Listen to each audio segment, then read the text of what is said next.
really excited or really upset, sometimes that emotional state is something that we tend to focus on rather than actually what's being said.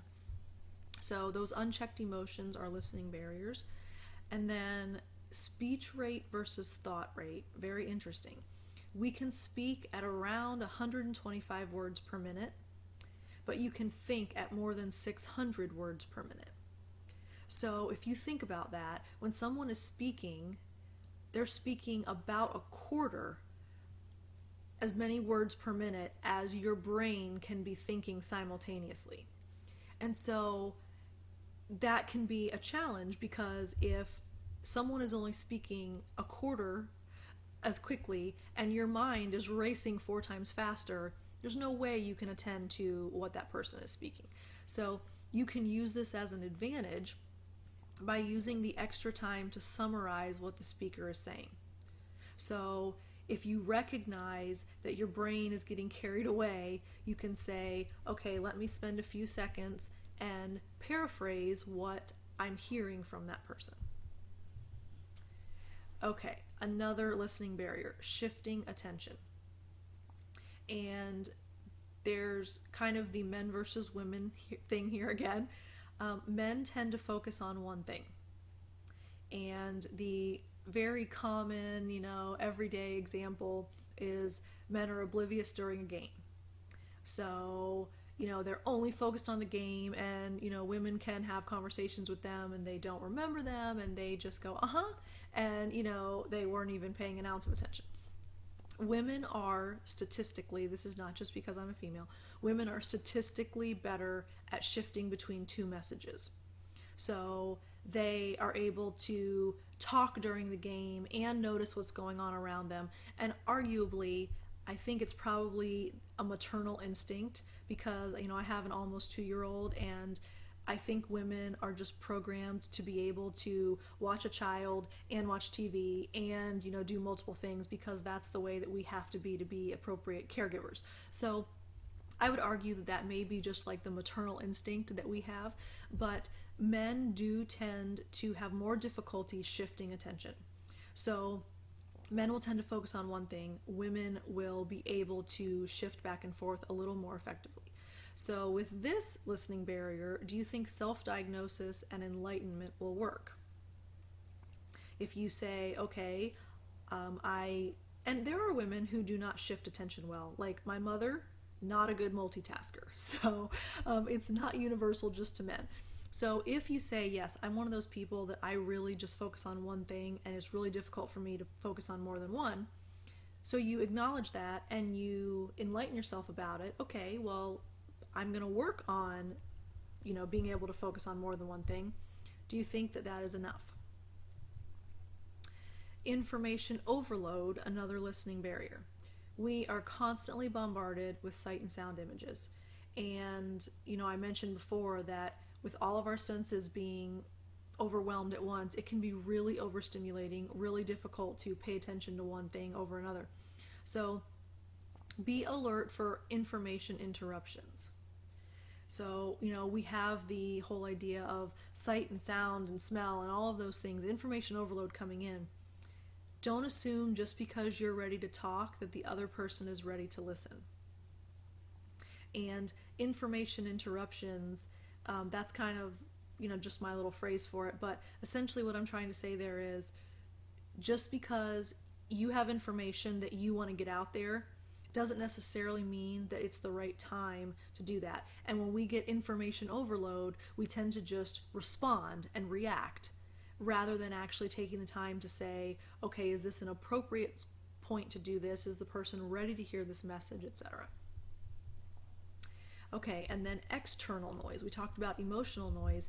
External noise, sounds in the environment that may compete for your attention.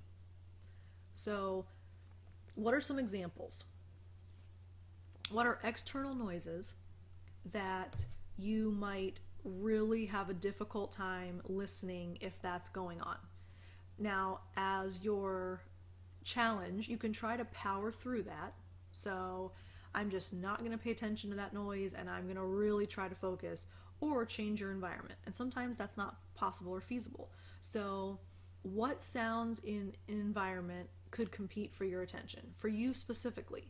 Because every person, an external noise that would bother someone would not bother someone else. And that whole adage that, if you live close to train tracks for long enough, you get to where you don't even hear the train anymore. So someone who's not used to living by train tracks, that may be all you hear. But someone who's lived there for years, they don't even pay attention to it anymore. So sounds in the environment that can compete for your attention, what are those specific examples for you? You can reflect about that if you'd like. Another listening barrier, listener apprehension. This is when you have a fear of misunderstanding, misinterpreting, or not being able to adjust psychologically to the messages of others. So you are worried that you're not going to understand someone, you're not going to interpret correctly what they're saying, or you're not going to be able to adjust psychologically to what they're saying. And interestingly, it's almost like a catch-22, because being nervous about those things can cause you to misunderstand. So if you're nervous about misunderstanding, that may actually contribute to the problem and make you misunderstand further. So don't let listener apprehension become something that is a listening barrier. This is one that's really easy to address. So if you tend to be one of those people that is, I would argue you're a people pleaser if you have listener apprehension, because you never want to hurt someone's feelings. You never want someone to feel that they weren't heard or weren't understood. And so that fear and that pressure that you have on yourself to make sure that you understand what's being said can actually create more anxiety and make you more likely to misunderstand the message. The best thing to do is practice. And sometimes even making notes will help. So if you really want to be sure that you are understanding and interpreting, especially in an academic setting or in a work setting, make notes for yourself.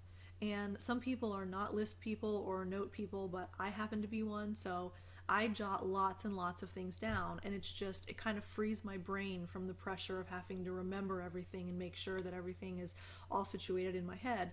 It's on paper, and I can kind of have some freedom from that. So listener apprehension is a very easy listening barrier to address.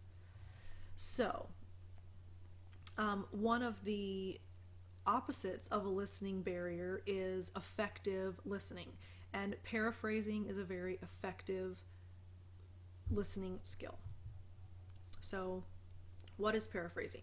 The official definition is a verbal summary of the key ideas of your partner's message that helps you check the accuracy of your understanding. So you basically give a verbal account of the main points of what you heard, and that offers you the opportunity to see if you understood appropriately. So it is an active listening process. So you are using paraphrasing to verify accuracy of information transfer. And literally, someone says something to you, you give a very short summary verbally back to them in an effort to make sure that you were appropriately listening and understanding the message. So for your activity this week, I would like you to do a paraphrasing activity in your reflection post. So in the next 2 slides, you will see 6 questions. So what I'd like you to do is choose which 2 questions you will answer from the following 6. So I'm giving you 6 so that because if I only give you 2, you may not like one of the questions. So you read all 6 and you choose which 2 you would like to answer. For each of those 2 questions, use 3 to 5 sentences for your answer and type them in your reflection post. So you don't have to number them the number that I had them in here. Just put 1 and 2 in your reflection and 3 to 5 sentences for each one. Then I'd like you to briefly paraphrase your response into 1 sentence. So basically, once you have written your 3 to 5 sentence answer, look over it and then give me a 1 sentence paraphrase hitting the key points of those 3 to 5 sentences. It probably will be a little bit challenging, and that's the idea. So just try to get the most accurate paraphrase you can. And then this you don't have to actually type out in your reflection, but just, and if you want to, please feel free. I'd love to read it. But just even if you want to do this in your head, assess whether you were able to accurately sum up the intent of your message or if you found it difficult.